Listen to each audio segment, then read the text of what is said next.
Oh, you put me on mute. Okay. All right, ladies and gentlemen. Okay. Please make your way down to the main stage area. Please make your way down. We are about to get started in 2 minutes.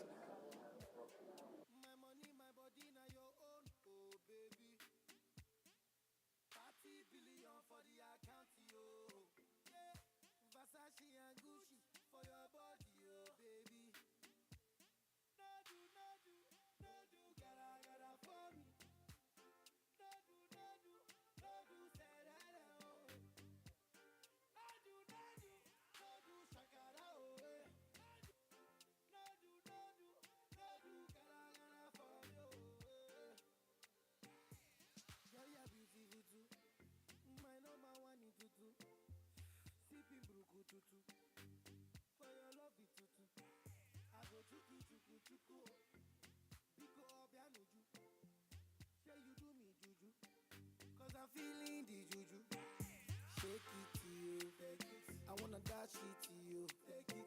You can have it to you, take it. You know I got this in you, take it. I love you, I love you, I love you, I love you, I love you, I love you. There's nothing above you, there's nothing above you, above you, above you. Bridget to you, I like your mini skirt to you. Okay, you carry face to you. If I tell you, I love you, oh. My money, my body, now your own, oh baby.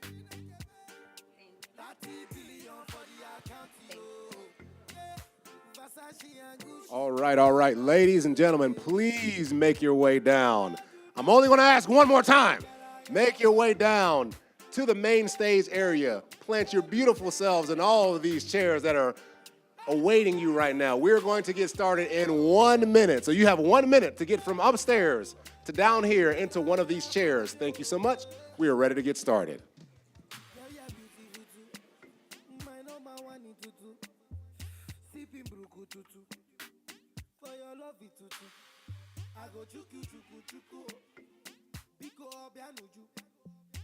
You do me juju, cause I'm feeling the juju.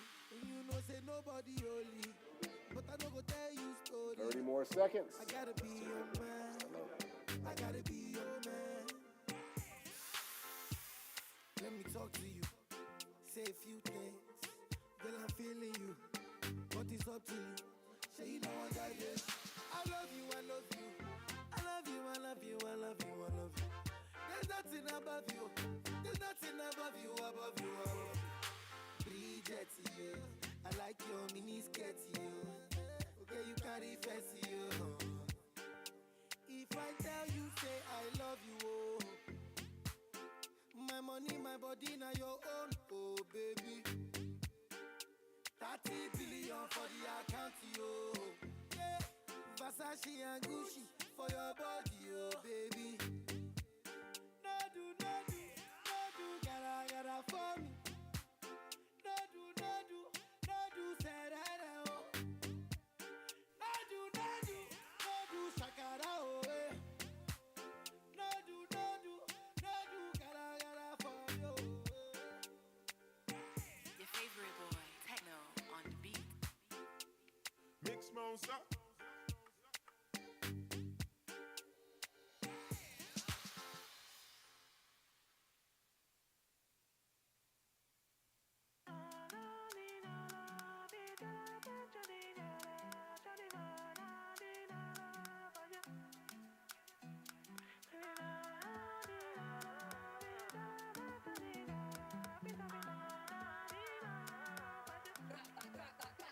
Just one taste and I'm wanting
Well, ladies and gentlemen, I'm so excited because this is the second annual Cxmmunity Foundation Gala. Give everybody a round of applause for being here.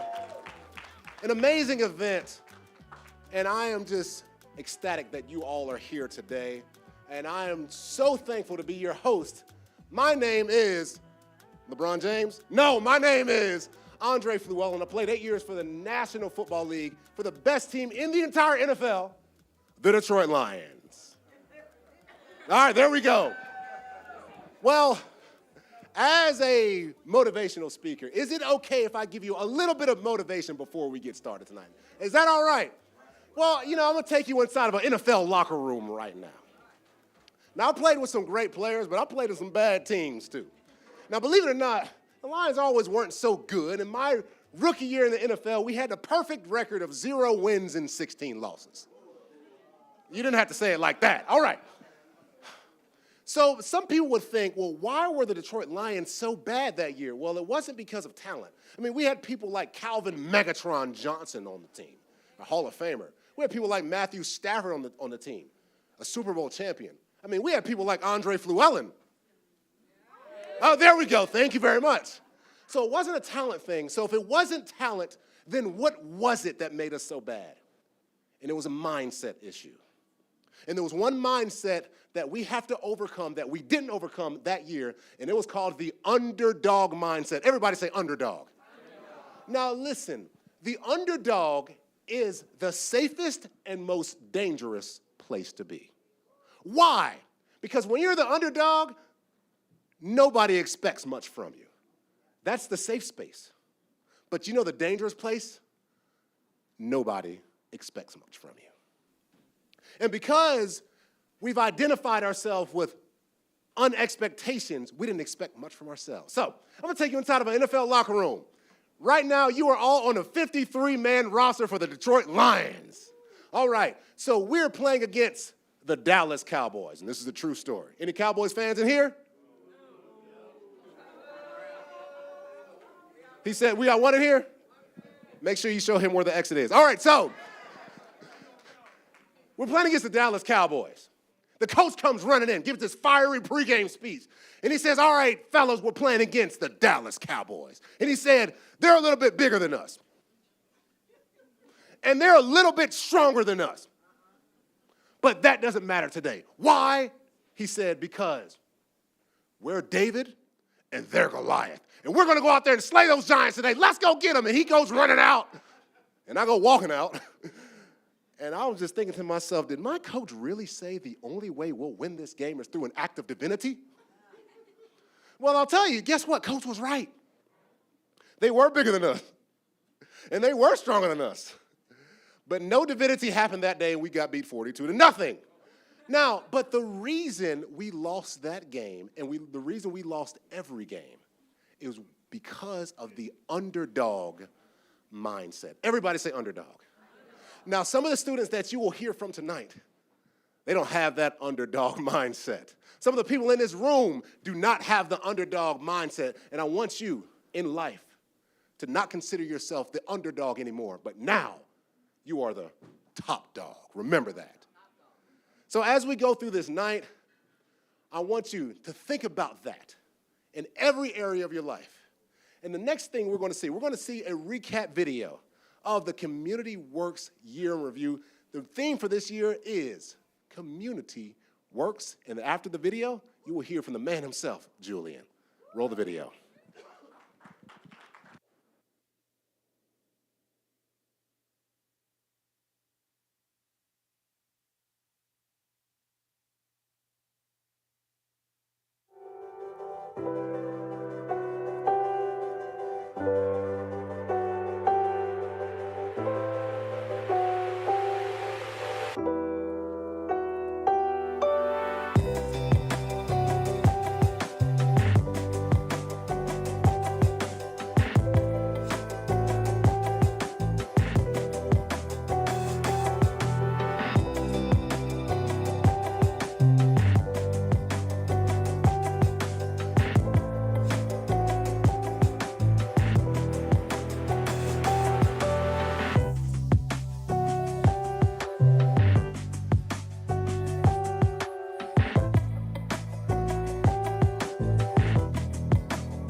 Good evening, good evening. Let's do that one more time. Good evening. First off, thank you all for coming. My name is Julian Fitzgerald, co-founder and executive director of the Cxmmunity Foundation. And as all of you already know, what we're doing is focused on changing the future. What you all just saw was actually a recap of just this past year. And I know it seemed like it was a lot. I know I said it's a 5-minute video. We want to do the whole thing. But quite literally, that just shows and articulates what we can do and what we do in the course of, again, 12 months as well. To introduce the Cxmmunity Foundation, our organization is focused on changing our students and ultimately our community's lives by bridging the digital divide. What we do is we actually introduce more on-ramps and access points for not only our youth, but our community stakeholders as well, to again address and then introduce the different career opportunities that naturally we're only exposed to as consumers. A couple of facts that I'll mention that I know I've mentioned before if you've heard me speak, but for those who haven't, it's imperative that I do. What we do is use gaming, but ultimately entertainment as a medium of introducing technologies and careers in technology. Why gaming? For one, this is a space that many of us got told, get off the game, go do something important. There we go. There goes my community I know. And so just to that point, I always invite and encourage others, whether they're parents, teachers, educators, again, stakeholders, to invite each other, and especially our youth, to find ways to contribute to this space that we all love so much. A couple of data points that made this relevant for me. At the time when we got started, I was fundraising, but really coming out of a military career as well as working at State Farm, and I had my arms crossed to say, gaming, can we do something more important? But little did I know, the gaming industry is a $200+ billion ecosystem that many of us contribute to as consumers, but have very little involvement with as it relates to being a contributor or a stakeholder, if you will. And so that was our impetus to get started, to really make sure that we can drive that awareness back to our audience.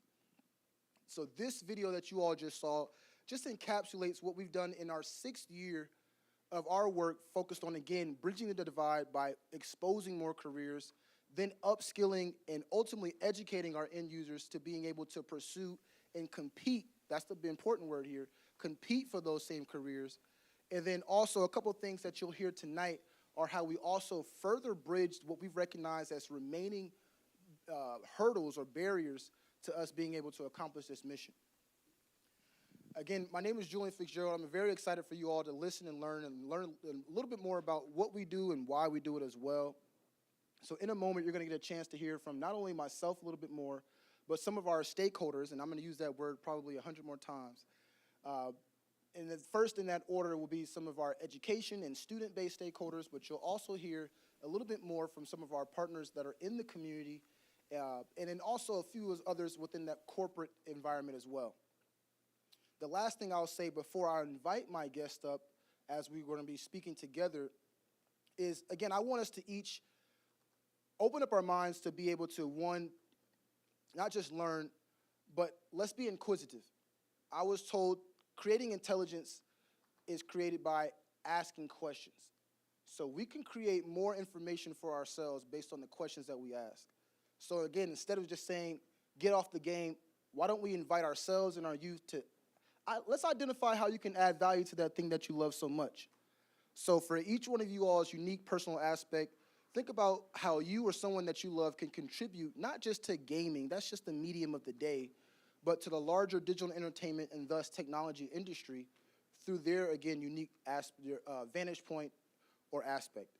And so I'm going to invite up Dr. Campbell, Superintendent of Zone 1 Schools, as well as one of our day one students as well. I will call him now just a colleague at this point, Jeremiah Smith, to join me in a short panel.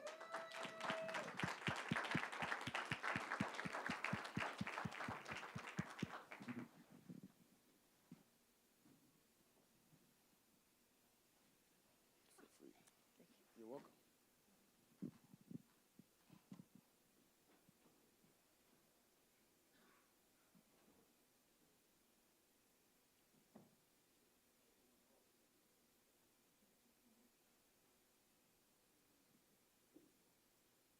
Let's give a hand clap for excellent production, everybody. Thank you very much. And I believe there's going to be 2 more mics, if we can grab those as well. And while we wait for the microphones, I'll go ahead and just quickly ask you each to introduce yourselves, and then hopefully after that we won't have to pass them. But real quickly, I'll ask you to introduce yourself and just pass it right down as well. Good evening. My name is Dr. Sharice Campbell, and I've actually changed roles from Zone 1 Superintendent to now I'm the Executive Director of Strategy and Data Intelligence in Fulton County Schools. Hello, everybody. My name is Jeremiah Smith. I am a mechanical engineering major at the illustrious North Carolina A&T State University in Greensboro, North Carolina. I have been working within the gaming and esports industry for at least 5 to 6+ years at this point. And I helped build the esports program at North Carolina A&T. And then now I'm working on my own little side projects as well to kind of further the experience of getting Black people and Black youth, especially in the gaming and esports industry. I love it. I love it. So first off, thank you both for being here. For you all's kind of background, as well as the audience's context, as you all see on the screen, we've, as a community foundation, have started an education, but more the information-based podcast called District Dialogue. Again, the purpose of this platform is to further expand the conversation in regards to education. What we're doing with our organization is, again, further expanding opportunities with regards to careers, but we recognize education is paramount to that as well. And so District Dialogue, we're focused on highlighting the voices that are shaping the future of education. And before I jump into the first question, I do want to highlight that even as a student, you know, he mentioned he's got some side projects and he's worked in this space for the last few years, and I always love just hearing that because it shows the potential within the space. But Dr. Campbell, to start with you, I'd love to first get a little bit in regards to your background, not just within education, but how you first became introduced to the Community Foundation as well. At that time, it was just community. I know, right? Oh my gosh, we go back way so far. So my background, really quickly, started in the AUC as a chemical engineering major. Went out into industry and was, working in chemical engineering, but then wanted to change the world. So I quit and became a high school chemistry teacher. And then worked my way up through education from being a teacher to an assistant principal to a principal, zone superintendent, now executive director. So landed on all those roles. Within that pathway, my role as an educator is to bring other people's dreams to life.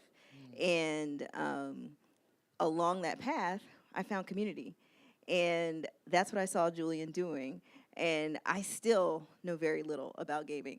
I was talking to Julian earlier today, and he's like, "Yeah, you've heard of so." No, I have not. But it's not what I need to know, right? It's about finding the right people that can connect people to be able to build their own dreams. I love that. First off, congrats on your role, and I think that role itself is very relevant, so I'm glad to hear that. Thank you. And Jeremiah, same question, if you will. Give us a little bit more background in regards to the first time you were exposed to community.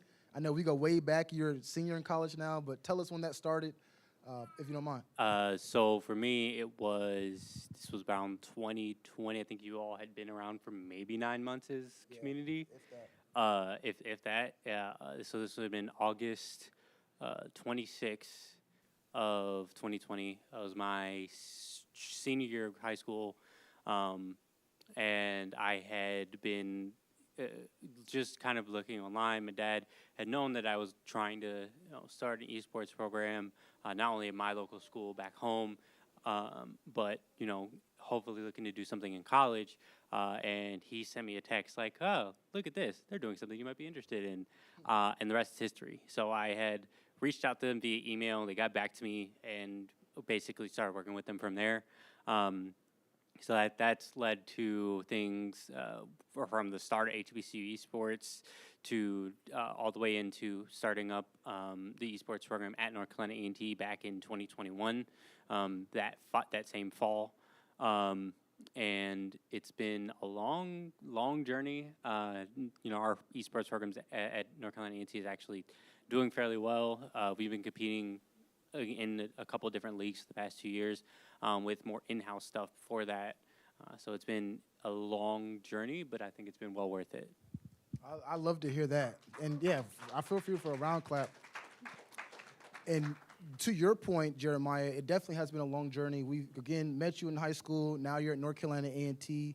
For the audience's awareness, you know, we are, as an organization, community, started HBCU Esports, which, again, was really the jumping off point for our brand back in 2020, 2021, recognizing that over 130, general market institutions had already had an esports program. However, not one HBCU was engaged. And again, it's not about just gaming.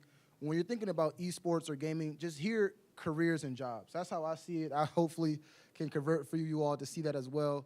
Because what we've recognized is, you know, at that level even, but of course, as you kind of graduate beyond just running a club at your school, the companies that are in the industry, they're actually plucking the individuals who run these clubs or start these clubs, like a Jeremiah, and saying, we want you to run this specific aspect of our company and organization. And we've seen it happen before students even leave school. They're making $29 an hour creating editing content, right? And they're, you know, on the media marketing team. And so I just wanted to provide that little bit of background for us starting the HBCU Esports League. But Dr. Campbell, if you don't mind, when did education and gaming kind of cross paths from your perspective, if you don't mind sharing? Well, it actually started as a teacher, and not necessarily gaming in an esports sense, because, you know, I was an old school teacher. But kids love games. And as a teacher, you're always trying to figure out how can you get the kids to be intrinsically motivated to do, you know, to learn the content.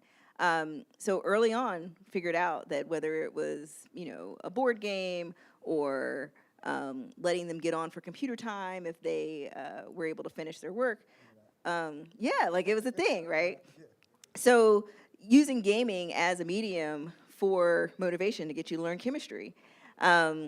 Then as I moved throughout different roles in schools and just seeing kids that weren't engaged in school at all. And, going back to your original question about how we originally connected, it was that Saturday workshop at Georgia Tech where we took a batch of kids from Banneker. And, their eyes were open to some really brand new experiences. And being able to expose kids to not only, you could, just play video games, but really there's a career waiting for you on the other side of this in so many different ways.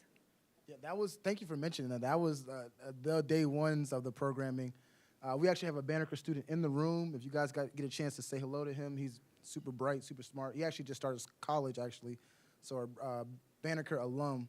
But the fact that you mentioned that takes us back. That was a week-long program where we started off with teaching students game design through, regular toys, if you will, and their understanding how to actually make a game, what is game theory and the various requirements there, all the way to jumping on the keyboard and actually building out a prototype for a game. So that was exciting. Thank you for mentioning that. And before I go to Jeremiah, I wanted to ask one more question as it relates to, you mentioned gaming being very much integral into learning prior to it being the topic of esports.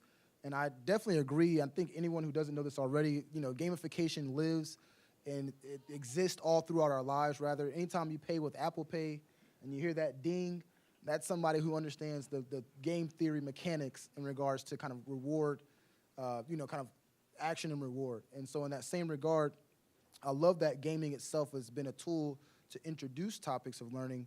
I understand, of course, while you were a superintendent in Zone 1, Banneker is one of the few schools in that region that was teaching game design. When did you all start seeing the industry of gaming as a viable route for our students to pursue as well? Once I met you. So really that, just learning about what community was about and just watching your journey and watching the way that you engage with community and build community through gaming, it's shown me like what's possible for our kids. And it built that trust, in our relationship that, hey kids, you should follow, I don't know what he's doing, but you should follow what he's doing. Because he's making, great products. I see these young people that go from folks that, may not have been the most dynamic characters, but have found a way to really build some great careers. Agreed. Hopefully you all got a chance to meet and see a few of those examples, but I 100% concur. And Jeremiah, I'd love for you to share with us some of the aspirations as it relates to not only what you're in school for, but if it relates to gaming or in the ways that it relates to gaming, kind of just expounding on that for the audience as well. For those who don't know, I'm a mechanical engineering major. I don't remember if I mentioned that at the start, but for me, it's about the thought process, not just the major, because I like to build things. I've always loved to build things. I started electrical engineering specifically because I wanted a challenge, and it wasn't for me. And so, having gone into mechanical engineering, realizing the value that's there, you have to do computer-aided design, right? CAD modeling. It's developing 3D models on a computer. You know what else does that? Blender. Blender is the #1 resource for developing games and 3D images within games and 3D models within games. And so it's the same thing. You have to do the same base systems all work together. So even if you're thinking this is completely unrelated, it usually isn't. And so that's those small things. Physics is a huge part of gaming because having to do physics models, modeling different things and how they interact with the world. And so being an engineer and understanding how these systems work together makes you just that much better at developing a game yourself or getting someone to develop it in a way where you're able to explain what you're looking for. And so I think that's kind of the larger aspect of how my major relates to gaming, even though it's not at all gaming related. Because for me, I like to build. I want to build fast cars, and that's it. But I think there's a lot of different cross-trainable skills that people just haven't really tapped into, and I think that's something that people need to kind of take a little bit more time to realize, because the same person who is gonna go be a musician is the same person who can make sound design work properly in a game, because it's the same concepts. It is the same concepts. Music theory is integral to making sure that footsteps in your game work properly. You have to do all of these different aspects that may seem completely unrelated, but are incredibly useful in other areas of your life. And so I think, even that theater major who went to go and wanted to be a lighting tech still has to apply those same concepts in designing the room lighting for a layout in a game. Those are all the same thing. And so I think, it's just explaining it to people in a way that makes them put two and two together, that makes it important that regardless of major, there are other things that you can apply your skills to. Well said. I love that. I'm like, yeah, that's one of those moments where you're like, yeah, I can't take credit for everything, but absolutely, that is the point of what we've always wanted to really first shed light on, and then be able to really help empower individuals to be really engaged, but really meaningfully able to compete. I mentioned that earlier. I think in a smaller conversation, we don't want just students and our young people to be engaged in this space, but truly to be able to compete for not just the roles, but the opportunities as entrepreneurs that exist within this space as well. To your point, Jeremiah, the lighting technicians, sound technicians, these are all integral roles within the gaming space. We, even as an organization, as a nonprofit, are within the gaming industry and ecosystem, but participate in that $200 billion number that I mentioned earlier. And so that's a great call out. I know your introduction for me, you mentioned you wanted to influence or at least valuably benefit, the haptic space as it relates to gaming. And for those who don't know what that is, haptics is wearable technology. And so there's a lot of room for growth within that space. So I'm excited for your potential in that regard. Last few questions. I haven't gotten any time notes, but I'm going to wrap up because I feel like we're coming to our last few questions here. Dr. Campbell, share a little bit more in regards to maybe what you're excited about as it relates to just, again, not just gaming as a topic. I'm using that, I know the word a lot, so it might become a little bit of a commodity word, but just to that point, what are you excited about as it relates to the pathways or the routes that can be explored, not just within gaming, but largely digital entertainment through education? I love that we are making space for our children to be who they are. That, you don't have to go and dress like you're about to go play golf in order to, be able to find a career where you can feed your family. That you can follow your passion and follow your dreams and find community amongst like-minded people. That's what really excites me, because I think sense of belonging is one of those things, particularly like in school, that keeps kids showing up, right? When they know that they're a part of something, they're on their way to being something great. And I think that this whole gaming community can really be an extension of that. Well said. That's why we named it. That's the name of our company for a reason. Yeah. Jeremiah, what are you excited about as well?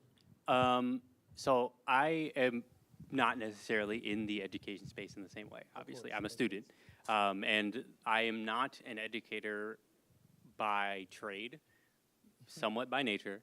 But my mom is, and so I've actually, she included doing coding classes because she was a computer science major in college. She included doing coding classes and things like that for me. But for me, I came up through NSBE, National Society of Black Engineers. I was part of NSBE Junior. My former mentor, very dear to my heart, he actually started the NSBE Junior chapter that I was in Robert Goddard in Greenbelt, Maryland, Fire NSBE Junior. Doing a small shout out because, of course, it's near and dear, and I will always cherish them. But right now I'm actually working with NSBE to try and kind of get them to do an esports program. So actually kind of trying to develop a pilot and figuring out what that looks like. So there are projects in the works, and so hopefully these things are happening slowly.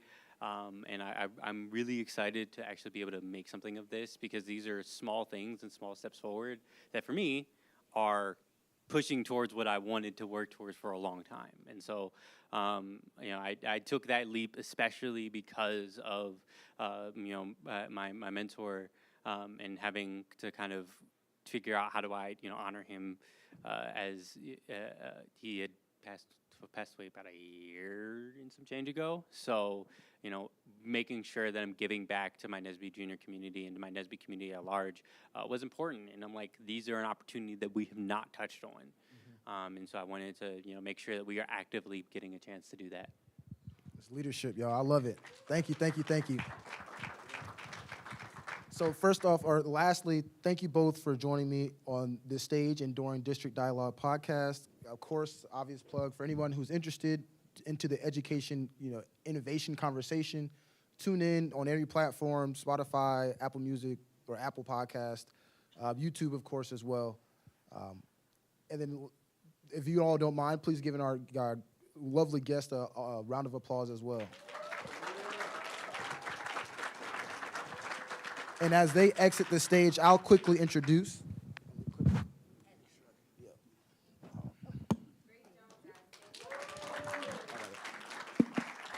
And real quickly, as we transition, I'll introduce just one more student, individual who's also in college, Ezra Jenkins, but someone who, for me, is a team member. He's been a part of our team now for over a year. Someone that I very much value in their skill set, Ezra Jenkins.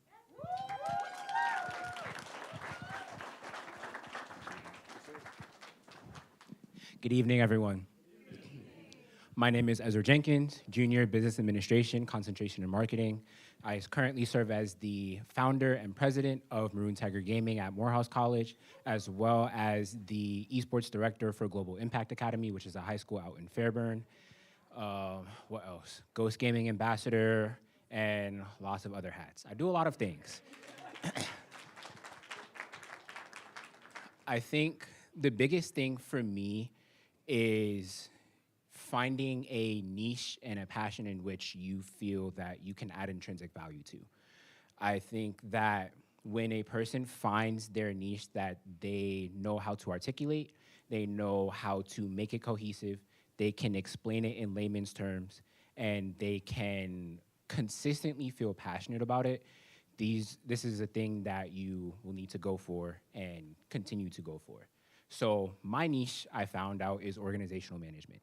I founded my club in 2019, at the behest of the Community Foundation, community media at the time, hosting a Call of Duty tournament. I was a shut-in freshman who built my computer over the course of a summer job and lugged it from Columbus, Georgia to Atlanta, Georgia to move into my freshman dorm.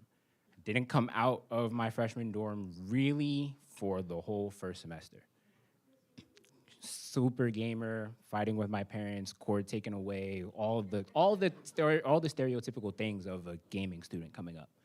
So I heard about this opportunity through community, and that was my initial red exclamation point.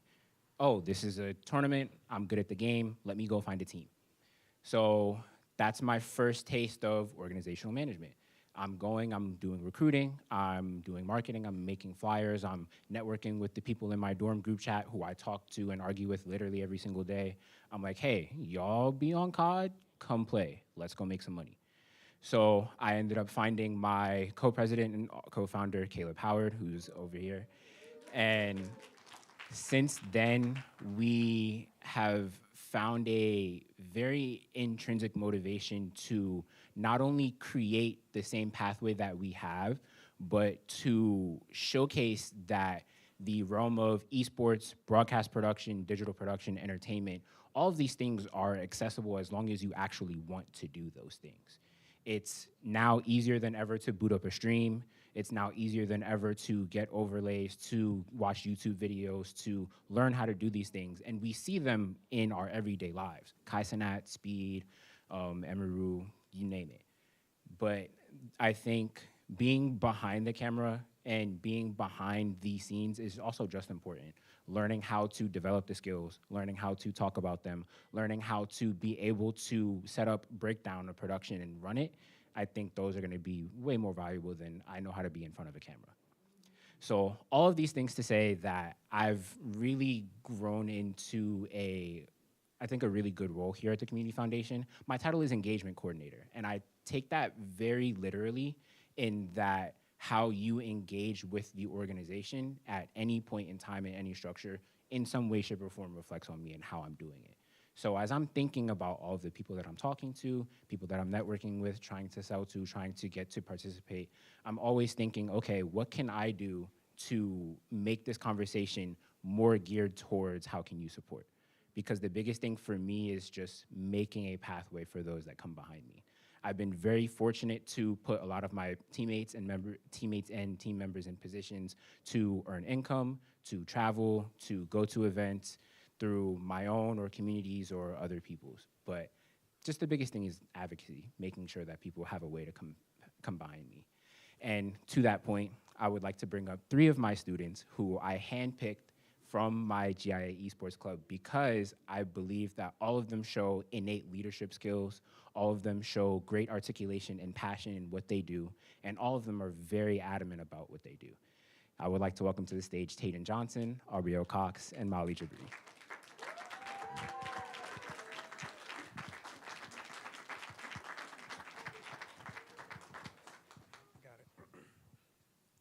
Hi, everybody. I am Tayden Johnson. I am an 11th grader at Global Impact Academy.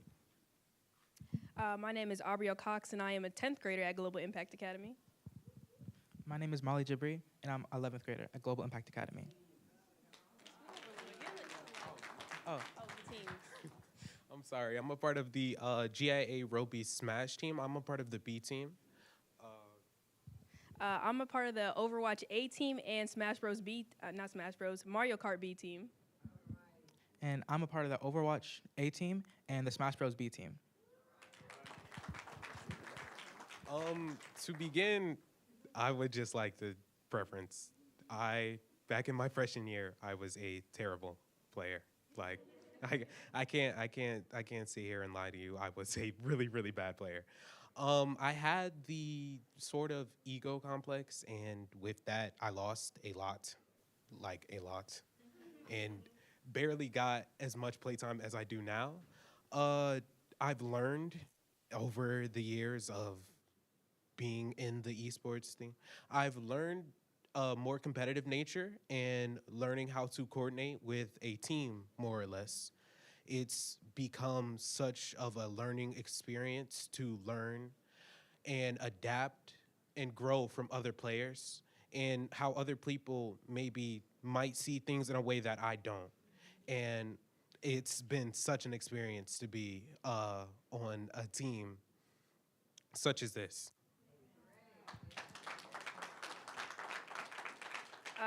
To Tatum's statement to learning from other students, I was the only freshman last year on my Overwatch team.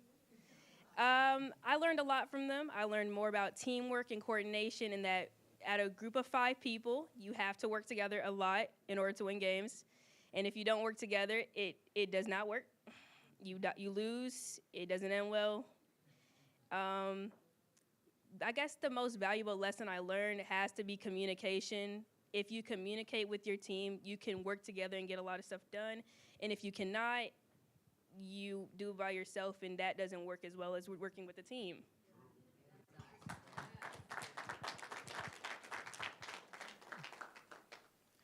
Before I joined the Global Impact esports team, I had thought I was pretty good at games.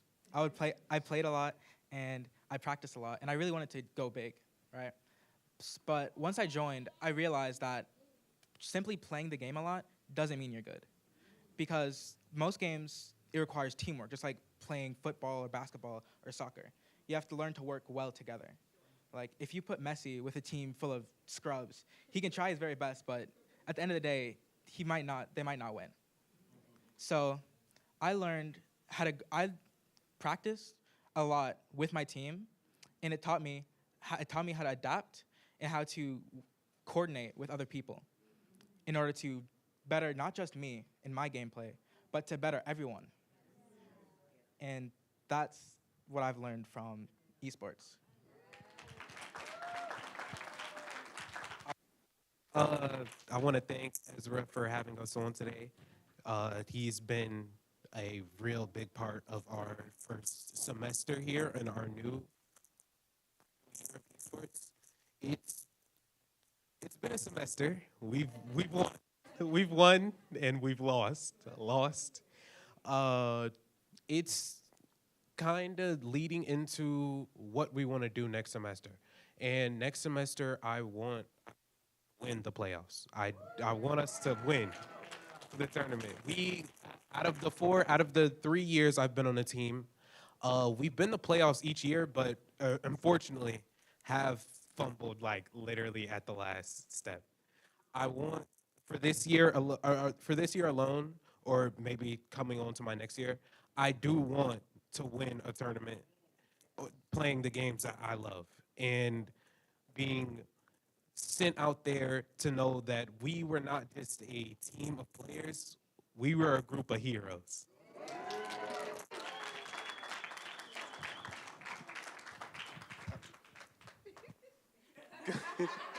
All right. Thank you for having us on. Appreciate y'all.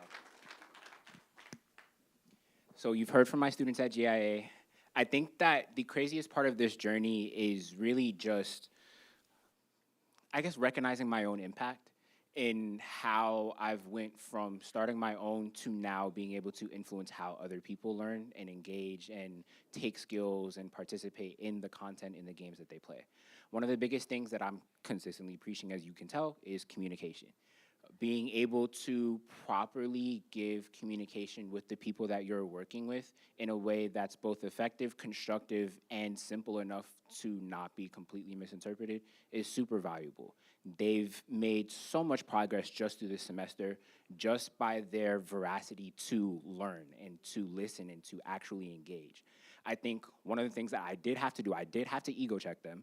I did have to show them that I was actually like that in the games that they played, so that, you know, they respect me. But once they did, they recognize, okay, I'm not just, you know, some random kid who comes in to maybe talk about the game once a week. I really want to be a coach, a resource, and outlet for them.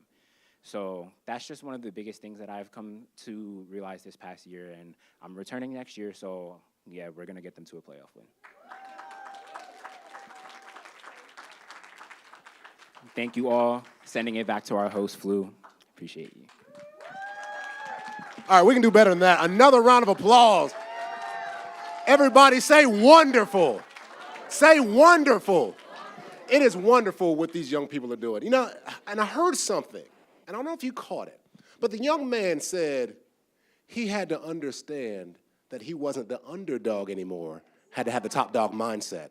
The young lady said she had to understand teamwork and how life we have to work together with other people. Because if you want to go fast, go alone, but if you want to go far, go together. And then the young man said he had to put his ego in check. He had to learn humility. Doesn't this seem like life lessons that we all learn? Don't these seem like the life lessons that we're trying to teach them? And they're learning it through gaming. So ladies and gentlemen, I just want to give them another round of applause for learning the lessons as well.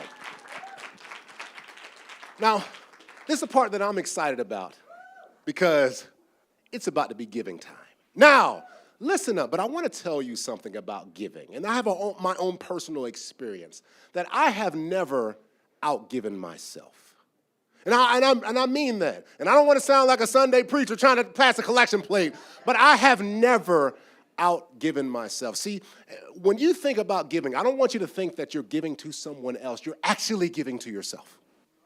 And I don't want, and there's a word, there's an S word that I never want you to say again. One of my S words is the word spend. Okay, I never want you to spend money anymore. Because what happens when you spend something? It is gone. It's exhausted. I like the word circulate. Because every time you give something, you circulate it back. See, the only time that anybody ever gets a heart attack is when circulation stops. I've never seen a heart attack anybody. People attack their hearts. Why? By stopping the circulation with worry. So what I want you to do, ladies and gentlemen, at this time, I want you to circulate what you give in a never-ending cycle of increase and enjoyment and make it come right back to you. So right now, I want to introduce our auctioneer for the night, the wonderful, the elegant, Miss Subin Novell. Please come on down. Thank you, thank you, thank you. Give it up for Flu, otherwise known as Andre. Uh-oh. My name's Subin Novell. I'm so excited to be with you. So get your bitter paddles out because it's time for an auction. Yes, no, maybe? Let me hear it. All right, this is teamwork also. So if you're not bidding, all I need you to do is cheer for the person that's bidding so that they'll spend all their money, right? We have 2 amazing live auction items, maybe 3 if you guys are really having a good time. But the bottom line is every dollar we raise here tonight is part of Giving Tuesday, and it's going right back to Cxmmunity Foundation to, again, provide services for the community. If you didn't know, the gaming industry is a $200 billion industry. Only 4% of Black and brown faces make up that industry. So that is what we're raising money for here tonight, to bridge that gap so Julian and his team can continue to impact the culture in a different way. You guys ready? Auction item number 1, we're headed to the oceanfront residences of Mexico. Your choice. 3 different places, Puerto Penasco, which is the Baja Sur, or Riviera Maya, which is right near Cancun on the Caribbean side, or Nueva Vallarta, which of course is also on the Caribbean side. 7 nights, 8 days, oceanfront properties. You have 18 months to use this. Of course, you can bring your kids if you want. You'll have a junior suite or leave them at home. Don't bring them, just hang out with your friend. Imagine sparkling white sand, dipping your toes in it, drinking margaritas and eating chips and salsa. 7 nights, 8 days, 3 different properties, oceanfront, you choose. Opening bid for this, $700, ladies and gentlemen. $700, everybody at $700 in the back. Cheer 'em on, make some noise. $800, everybody at $800, $700, $800, $800, $800. Cheer 'em on, 7 nights, 8 days, oceanfront, Mexico, 3 different choices. 800, yes. 900, everybody at $900, 800, everybody at $900, yes. Cheer 'em on, make some noise. When you cheer, they bid. 7 nights, 8 days, 18 months to use this. 3 different properties. Puerto Penasco, Nueva Vallarta, Riviera Maya, 800, looking for $900, a bid of 900, 900, yes, she's in, cheer on, make some noise. $1,000, 1,000. Now it's cold outside, so think about the beautiful sun, the white sandy beaches, margaritas, chips and salsa. 800 looking, or 900 looking for 1,000. 1,000, bid at 1,000. I have 900, bid at 1,000. Last call, $1,000. 1,000, she's in. Cheer on. It's an auction. 11, I bid 11. I have 1,000, I bid 11. Cheer on one more time. $1,100. 7 nights, 8 days, junior suite, sleeps for people, 3 different. 11, she's in. 1,200. 1,200, I bid at 1,200. I have 11, I bid at 12. Cheer on one more time. $1,200. 1,200. I have 11. Looking for 12. $1,200 going once. $1,200 going twice. Fair and final warning. Sold your way. $1,100. What's your bidder number? 138. $1,100. Give her a round of applause. Next auction item. Any fans of Italy? Pasta, pizza, cappuccinos. 4 nights, 5 days in the heart of Tuscany, which of course is just 2 hours from the Rome airport. So you'll fly into Rome, then head to Tuscany, an hour and a half, 2-hour drive. It's only an hour from Florence, so of course the statue of David is there. It's an hour from Siena, and it's 20 minutes from the Tuscan Sea.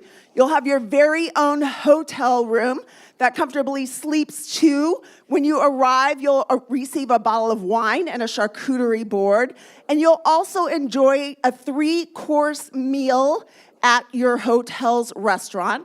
And then, of course, you must tour the wineries, right? You're in Tuscany, you must have some wine. And you'll tour the olive grove as well. You'll have a concierge to provide you any other tours or tastings that you may desire. 4 nights, 5 days, heart of Tuscany. You have 2 years to use this. Opening bid, we're headed to Italy. 4 nights, 5 days. Opening bid, $1,200. Last auction item, cheer mom, make some noise. $1,200, I bid at 1,200. I have 1,200, cheer mom, 1,200, 1,300, 1,300, he's in. 14, I bid at 14, I have 13, I bid at 14. One more time, last auction item, raising money for Cxmmunity Foundation. 1,300, yes. 1,400, cheer mom, 14, yes. 1,500, I bid at 15, I have 14, I bid at 15. One more time, 1,500, 1,600, Christmas is around the corner. $1,600, I have 15, I bid at 16, 16, now 1,700, one more time. You know you want to go. You said your wife loves Tuscany. $1,700, cheer mom, make some noise. Wine tasting's already set up. An olive grove tour is already set up. You will have fresh charcuterie, a 3-course meal, pasta making, pizza making. Cheer mom one more time. $1,600. 16 able at 16. I have 17 able at 16. 1,600. 1,550. 1,500 over here. Yes, he's in. 1,550. $1,600 going once. $1,600 going twice. Fair and final warning. Sold your way. Bidder number 137. Give him a round of applause. Okay, I do have one last auction item, but does anybody want to go to Kentucky on a bourbon tour? Yes, no, maybe? Okay, we're going to skip it. We're going to go right into the fundraising, different levels of giving, because this is why we're here tonight, right? $200 billion industry. All the tech, I don't speak tech, but I do speak making a difference and bridging the gap in communities. I do it across the country, and that is the heart of what Cxmmunity Foundation is doing. And it's not one person, it's not just Julian, it's not just his team, it's everybody in this room. It's every parent, it's every student, it's every educator, it's every mentor, it's every grandparent. All of you make up the village that makes this possible. So give yourselves a round of applause. We're going to move through the different levels of giving. We're going to go through them quickly, but know that you're making an impact. You're part of this story.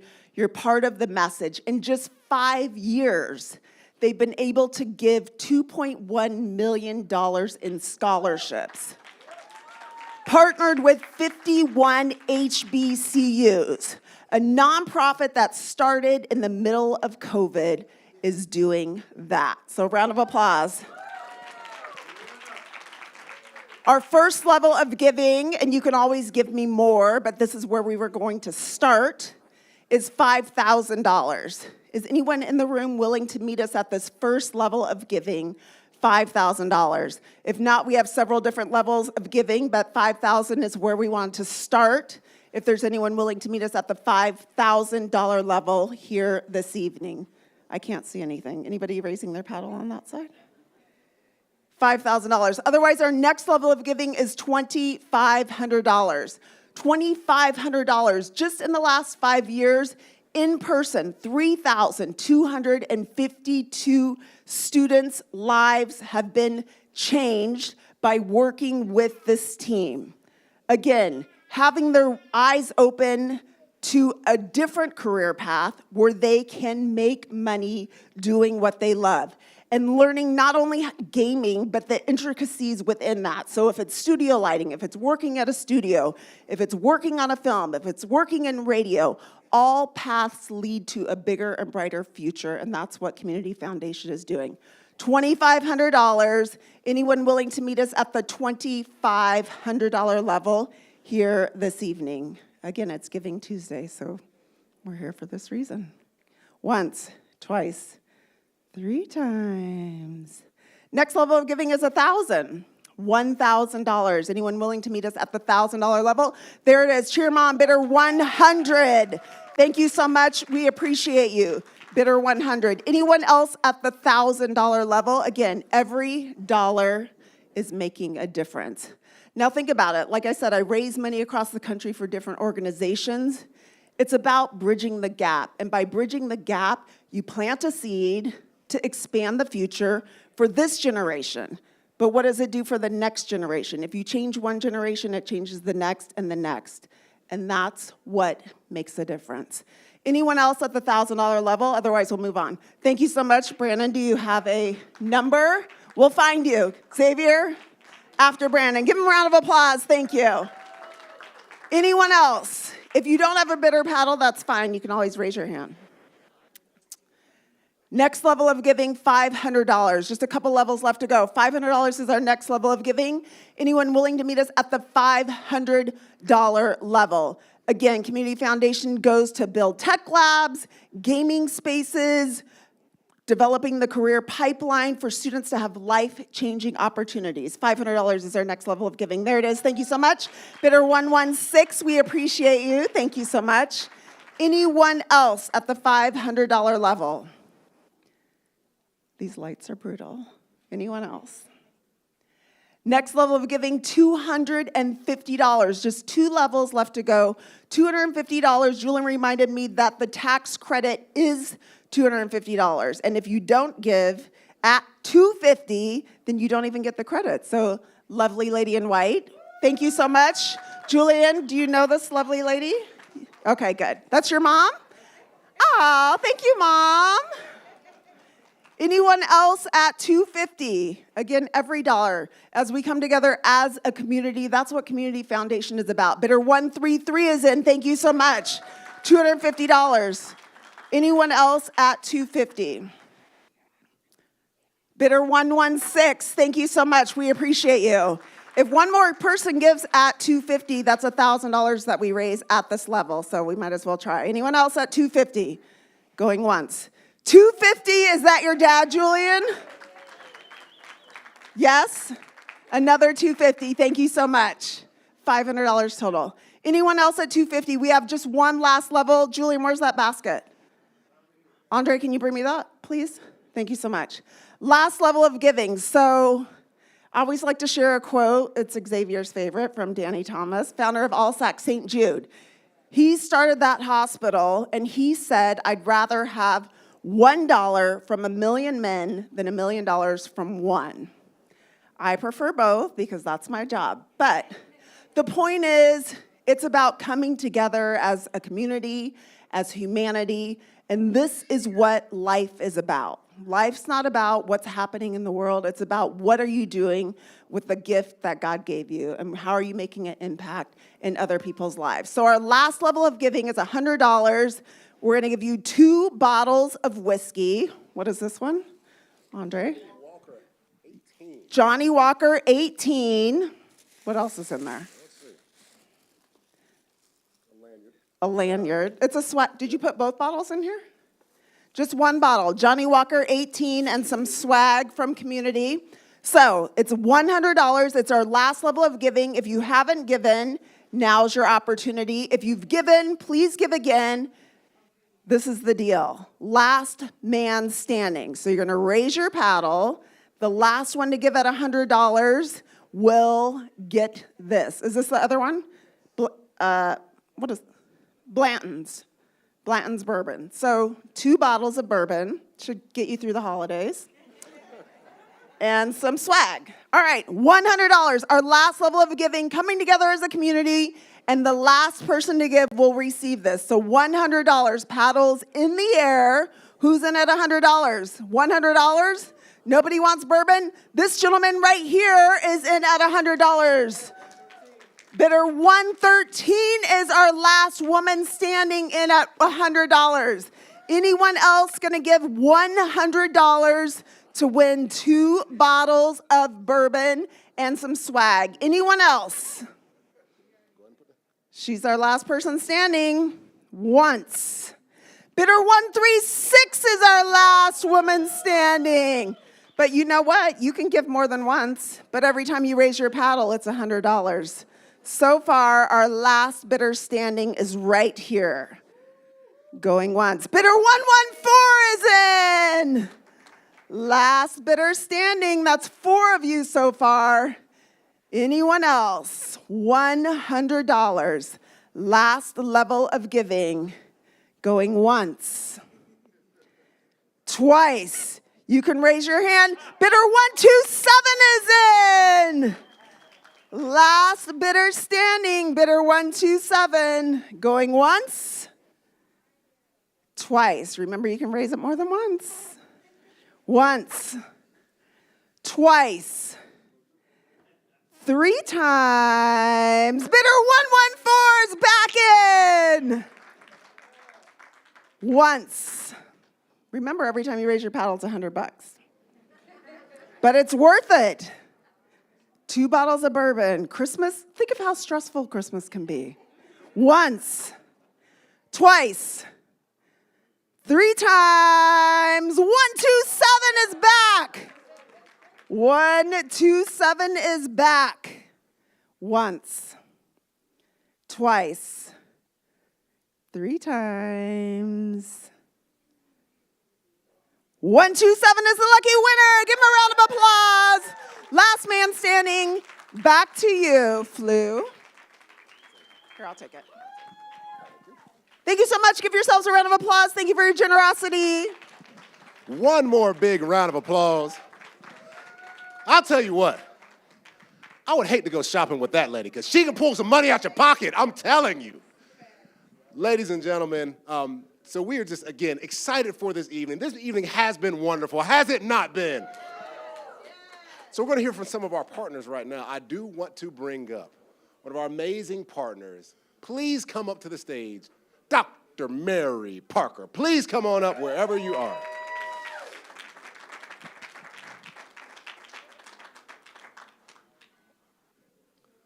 Looking as gorgeous as ever, as they say in the South, looking like a bowl of grits, I'm telling you. Very good. The stage is yours. Okay, thank you so much. Good evening, everyone. First, let me just let you know that I'm about to approach the 4th quarter of my life, and as such, I typically go to bed about 9 o'clock every day. I'm still getting up at 4:30, though, but this has certainly been an amazing evening. And one of the reasons it's so amazing is because one of the things that I live for is to raise other generations. Is that not what we're talking about here this evening? So all of you who are here and supporting our generations, our future leaders in motion, give yourselves a hand. I am honored. I am absolutely honored to be a part of something new, something for the first time. So many things have happened here this evening that really reminds me of how far we have come as a people. One of the first observations is that I did see one young lady on the team of gaming. Congratulations.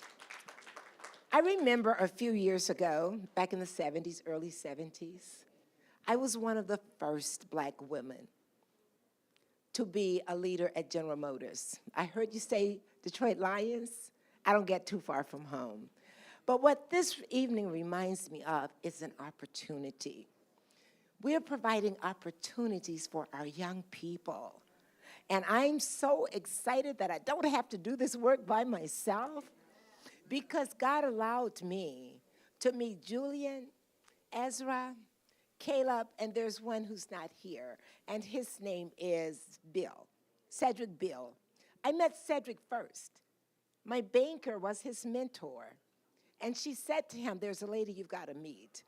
When he came over to my facility, I showed him our property, which we've now transformed into one of the largest esports tech centers, hubs in Atlanta.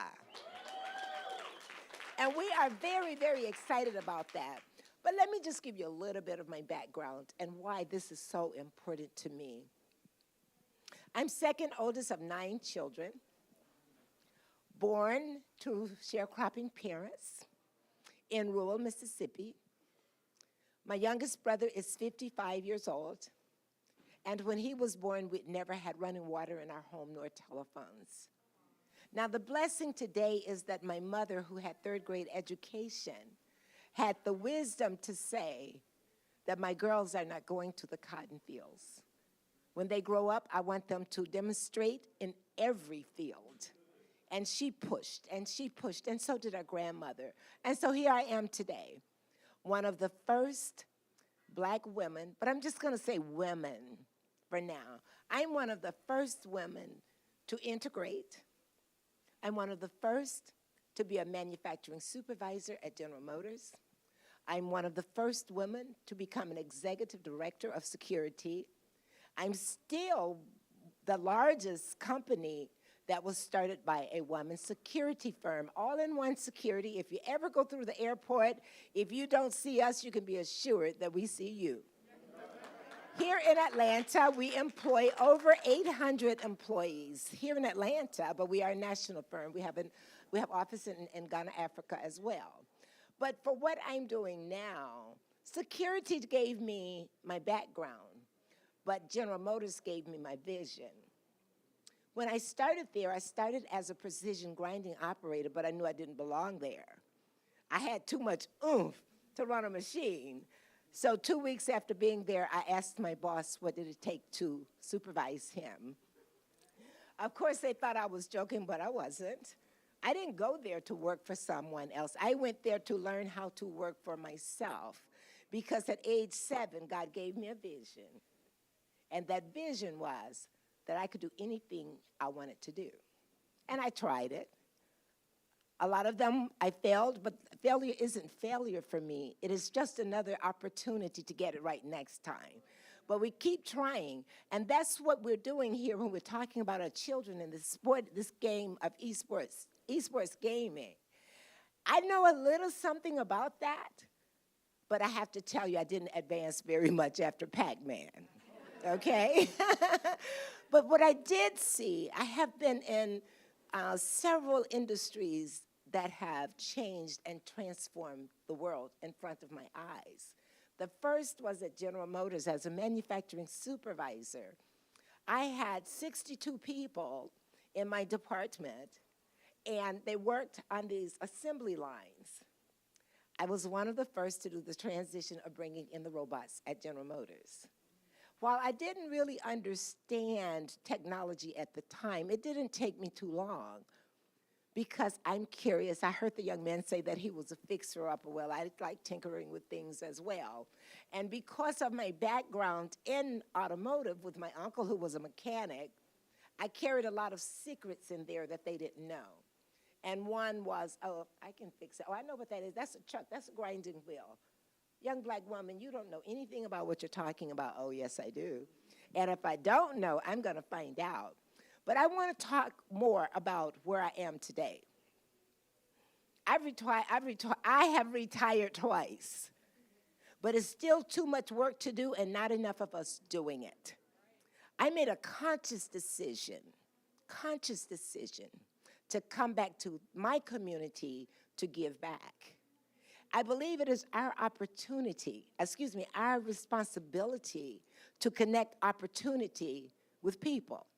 And that's what we do at the Mary Parker Foundation, and we do it well. Why do I say that? Because that foundation has brought us in contact with people like Julian, like Ezra, and these other young people. Now, at our foundation, we started doing one thing, but we got caught during COVID as well. I bought a building. I bought some property. I believe in ownership. I believe in putting patents on those games that you're playing. I believe in all of this because it's ours, and we have to learn to protect it. So I moved on Campbellton Road, which was the first black community I was introduced to, right down the street from Greenbrier Mall. So I went over there and happened to find some property. We are currently housed in a 33,000 square foot building on 7.5 acres, and we are building the Empower You Academy on Campbellton Road. You go figure. Now here's what's so important, is because of COVID, we were able to change our model. We were gonna be an incubator and just raise up a bunch of business owners, but I didn't know which business owners. I just wanted to teach them the philosophy of business and teach them how to be a CEO of their own company. But when COVID came, I heard the young people talking about all the work they did, how creative they were, and things that they did. Well, I was kind of smart too, because I heard the voice of God say this: for those who are prepared, when the floodgate opens, those are the ones that will catch the wave. And so we pivoted. I created all kinds of programs during that time. We came back to the office. I'd never heard of Zoom or any of that virtual learning platforms, but I had a camp ready to go in June. We had 106 kids ready to do some coding camp and some other things. And I thought, okay, Lord, you didn't just give me this for COVID. And then there was a smart young lady. She was a junior at Spelman College. I called her up. I said, hey, Ambria, what do you know about putting together this virtual stuff they're talking about? We've got these kids, we're gonna have a camp, and we gotta get them in the seats this summer. She said, well, Ms. Parker, I can meet you tomorrow and we'll do some research. Guess what? On June 1st, we had 101 of the 106 students committed sitting in the camp. And that, for me, was amazing. It was amazing. But that just really began to get my blood flowing in that direction. But I knew that these are things that I couldn't do. I didn't know about this technology stuff. I'm an executive, I'm a CEO, and had been for years. So I don't know I know how to use my Excel and emails, but everything else I gave to someone else and asked to do for me. Well, in foundational work, you all, you do it all. So I had to learn, and I'm on another learning curve, and this time it's called what? Esports gaming. So I am so excited for the connection with Julian and these young people, because we have to build out this 7.5-acre campus. And it's going to be built with these young people, because I too believe that the future is now. Julian is the daddy of the future leaders moving forward. Prophecy, this is not me. Prophecy came forward on that young man last week. And he's already serving as daddy, Technica guy. But we're excited because what we had as an idea of building out a technology center, I didn't know how to do that, and we were gonna have to hire some very expensive people to get it done. But in meeting Julian and these young men, I became so excited. I said, come on, let me show you the warehouse. It's a blank canvas. You guys can build, do anything you want to do, but just make sure that we're adding to and building up and lifting up our community. Not just the children, but the community as a whole. It takes all of us. And I think that we're leading the course, don't you? And I also want to just say one final thing, that when we come together, and you know who I mean when I say when we come together, there's no stopping us. So I'm encouraging all of you, third quarter, fourth quarter, second quarter, and first quarter, to bring what you have, bring your piece to make this whole. The way that I started this whole thing, and I shared this with you, God showed me the top of a puzzle box. On that box was the full picture. But I didn't realize that once I opened the box and throw all the pieces of the puzzles, it still's got to be put together before we get the picture, right? Okay, what are you showing me? So he said to me, you are to build the foundation around this vision. All those pieces, each of you, all those pieces are inside the box that's needed to complete the picture. Once you build the foundation, you don't have to worry about all the other things. I will send them. And I'm so grateful that he's not only sent me Julian, but he sent me Tia as well. The campus, we've got to have a leader. And I'm not looking for somebody to get there and then retire, but I want to bring someone and build them into the fabrics of what we're building so that it becomes hers as well. It's passion. This is my passion. And I'm so grateful that in one generation, remember, sharecropper, outhouse, no running water, one generation, God has moved us from where we were to who we are. And who we are a family, we are a community of givers. And we were taught that none of us should have enough, more than enough, until everyone has enough. And that is my philosophy today. To whom much is given, much more is required. I walk in that daily. So don't be afraid of whatever your talents are. I heard the young man talking about competing. I'm one of the most competitive women in the world. When I was younger, they called me a tomboy. Well, that's because I was my daddy's first boy. They had 3 girls. Someone talked about their family being mostly males. Now, had my family been boys, the story might be different, because the boys likely would have gone to the cotton fields. But my mother said, not my girls. So I am so happy to have united with the community foundation and Julian and that team. And I tell you all, there is no stopping us now. I don't know what piece of the puzzle you play, but if I were you, I would not get left behind. Because what we've got now, we have our future leaders in motion.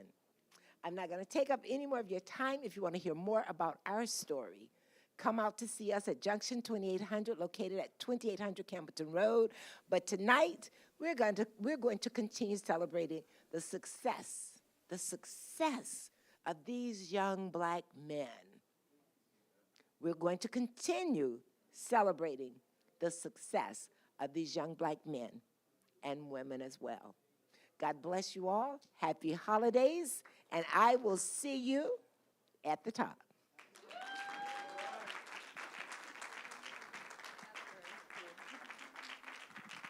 One more big round of applause for Dr. Parker. Everybody say wonderful.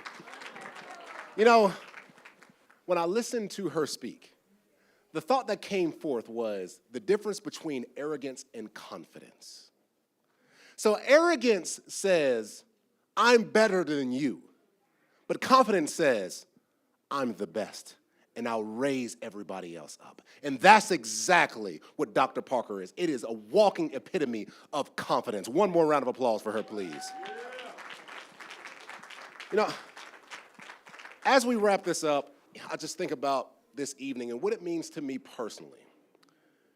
So I go around the country speaking to middle schools and high schools on the topics of mental health awareness. I've spoken to about 500,000 kids, and I've received 100,000 handwritten cards about what's going on in students' lives. Now, where does this intersect? Because I think about myself when I was a kid. And growing up, I might not look like it now, but I was actually the fat kid growing up. All right, well, growing up, you couldn't say that. They had a politically correct word called husky. Okay, growing up. So I had to shop at the husky section growing up. That special little section the little fat kids get to shop at the grocery store, at the clothing store. And when I think about that, being bigger gave me some self-esteem issues, self-confidence issues. And because of that, I didn't always love myself. I didn't always feel good about myself. But there was one area in my life that I could just throw everything else away. And I can engulf myself in that, and guess what? It was gaming. See, growing up, for me, I'm aging myself, GoldenEye on Nintendo 64. Or it was Twisted Metal Black on PS2. Or it might have been Super Mario Brothers 2 on NES. Oh, I'm getting old now. But what I'm saying is that what you all are doing by giving, and I want you to still consider, if you haven't given already, give something, because you could be doing something. I just think about the little fat kid that I was growing up. That if I had have had something like this, maybe I could have gone into a career. And yes, I played in the NFL, but maybe that wasn't my highest calling. Maybe something like this, a career in this would have been. So I just want you to think about that. And before we go, I do just want to thank you all for being here this evening. And I want to leave you with a little poem. And I want you to think about this, because we talked a lot about what we're doing in this community, but I want you to think about what you're doing within as well. And I want you to look at yourself and think about yourself as I say this poem, and then I'll pass it over to Julian. But it's one of my favorite poems, and it goes like this. I at last have reached my goal, and I've solved the mystery of my soul. I am that to which I prayed, that to which I look for aid. I am that which I did seek. I am my own mountain peak. When I want, I do but see my wishes coming forth from me. For I'm the knower and the known, the ruler, the subject, and the throne. The 3 in 1 is what I am, but hell itself is just my dam, which I did put in my own stream. In a nightmare that I did dream, that I was not the only one, and thus by me my pain begun, which ran its course till I awoke, and I found with me that I did choke. So now I stand here wide awake. I my throne do wisely take, and rule my kingdom, which is me, a master with community. Ladies and gentlemen, that is my time. Julian, finish us off with the baby. I'm giving Mama a break. It never stops. First off, or lastly, I just said first off, but thank you all for coming. This has been a lot of fun, just being able to tell the story with you all. As y'all can see, it's a family affair, not just with my loved ones, but with everyone who makes up the community. I think it was said well by Dr. Parker. Each of you all have a piece to make up the whole. And that's what I'm excited about. It's just this being a continual growth process of one, understanding and recognition, but ultimately beyond that, impact and outcomes. We've seen not just us talk about what we want to do, but what we've done and how that's already reverberated to the next generation as well. Very excited. I can go on all night and telling you about each individual story or kind of impact moment. Don't just run out tonight, talk and connect with some of the others in the room. You'll really get a chance to really learn, and I would say internalize, but appropriately increase, your understanding and ultimately the palatability of the message around how impactful this really is. So how many different lives it touches. As it was mentioned, this isn't just about gameplay. This is about how we use one topic, one medium to introduce a world of possibility to others. And so I thank you all for coming. I look forward to sharing and expounding on this moment so that we each can again make up the community. Thank you all and have a great rest of your evening. And say hello to John Daniel. This is my little man, y'all. I can't help but to show him off. Before you leave, that's 100%. There's going to be some gift bags, so don't run out of here. I know there was a few individuals looking for dessert. Your dessert is in your gift bag, so don't leave. And again, we have the space for a few more minutes, so feel free to talk and hang out, and we'll be right out here to speak to you all as well. Thank you.